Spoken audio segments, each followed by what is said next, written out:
ரொம்ப நிகழ்வாக இருக்கும். இங்கே ஆற்றிய பணியை போல் எங்கும் பணி என்னால் செய்ய முடியும். அதற்கு காரணம் ஊர் மக்களுடைய ஒத்துழைப்பு, மாணவ செல்வங்களுடைய ஒத்துழைப்பு தான் காரணம். இங்கிருந்து எனக்கு ஒரு பணி நிறைவு வேறு எந்த பள்ளியிலும் தலைமையாசிரியராக போயிருந்தாலும் சரி, இருந்த பள்ளியாக இருந்தாலும் சரி, எனக்கு அது மாதிரி ஒரு நிகழ்வு இல்லை. என்னுடைய பணி, ஆசிரியர் பணியினுடைய உண்மையான இதே ஜுமத்தூர் தான். அவ்வளோ ஒரு மரியாதை இருக்கும். எல்லாருக்குமே தெரியும், ராஜா சாரா ரவி சாரா அவர் சிட்டாக தான் இருப்பார், அடிச்சிடுவார், இதுதான் எல்லாரும் அடிச்சிருப்பாங்க.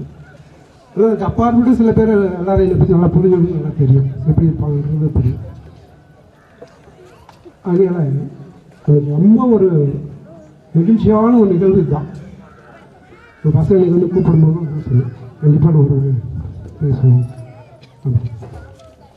இந்த அளவுக்கு மற்றவங்களுக்கு உதவி செய்யணும், அதுதான் இல்லை சென்னை சொன்னார். ஆனால் உண்மையிலே அந்த நிகழ்வு எனக்கு ஞாபகமே இல்லை.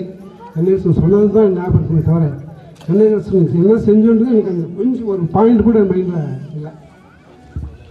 அது மாதிரி இப்போ தான் நல்லா சொல்லிச்சேன், எனக்கு அது மாதிரி ஒரு நினைவு எனக்கு இல்லை, அது மறந்துடுச்சு அப்படின்னு நான் சொன்னேன்.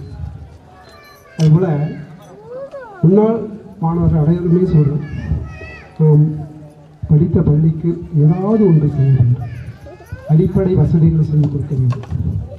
அதே போல் நம்முடன் வயது மாணவர்களுக்கு ஒரு உதவிகளை செய்ய வேண்டும். அவர்கள் ஏதோ ஒரு கஷ்டத்தில் இருந்தால் அவர்கள் கண்டிப்பாக உதவி செய்து அவர்களை அழைப்பிக்க வேண்டும். அதே போல் நம்மிடம் படித்த நமக்கு சொல்லிக் கொடுத்த ஆசிரியர் ஆறாவது அந்த 5 LKG UKG படிச்சது, +2 வரைக்கும் காலேஜ் படிச்சவங்க பார்த்தோன்னா ஒரு மரியாதையாக இருக்கும். பார்த்து ஒரு பேசிட்டு போகணும்னு வச்சுக்கோங்க, அதை போல் ஒரு நிறைவு அந்த ஆசிரியருக்கு கிடையாது. இதுதான் முக்கியமான ஒரு விஷயம். அது கருத்து ஒரு முக்கியமான விஷயத்தை சொல்லுங்க.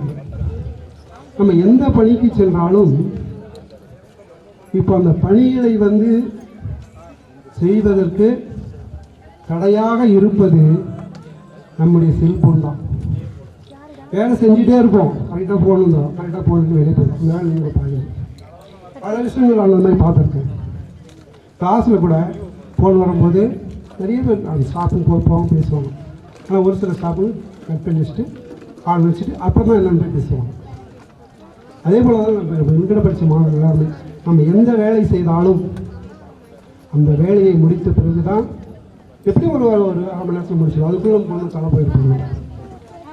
அப்போ அந்த செல்ஃபோனை ஆன் ஒரு கிளாஸ்க்குள்ளே போனாலும் சரி, ஒரு வேலை செய்யாலும் சரி, செல்ஃபோனை சைலன்ஸில் வச்சுட்டு இல்லை எங்கேயாவது ஒரு தாளை கட் பண்ணி வச்சுட்டு ஆஃப் பண்ணி வச்சுட்டு கூட போய் அந்த பணி நிறைவு முடித்துட்டு பிறகு தான் இந்த செல்ஃபோன். இதுமாதிரி நான் நிறைய தவளை பார்த்துருக்கேன். ஒரு ஆஃபீஸுக்கே போவோம், போனவொடனே அவங்களுக்கு பேசணுமா டக்குன்னு போனது எடுத்து வெளியே போயிடுவாங்க, நாம் உட்காந்துருக்கணுங்க.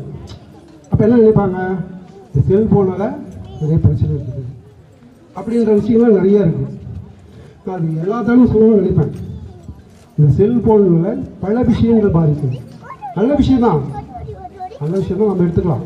ஆனால் அதே சமயத்தில் நம்முடைய பணி, நம்மை நம்பி வந்திருக்கக்கூடிய பணி, அவங்களுக்கு அந்த இதை செய்து முடித்து கொடுக்க வேண்டும். ஒரு இப்போ நமக்கு நம்ம வாழ்க்கையில் நிறைய யூஸ்ஃபுல்லாக இருக்குன்னு நான் நம்புகிறேன்.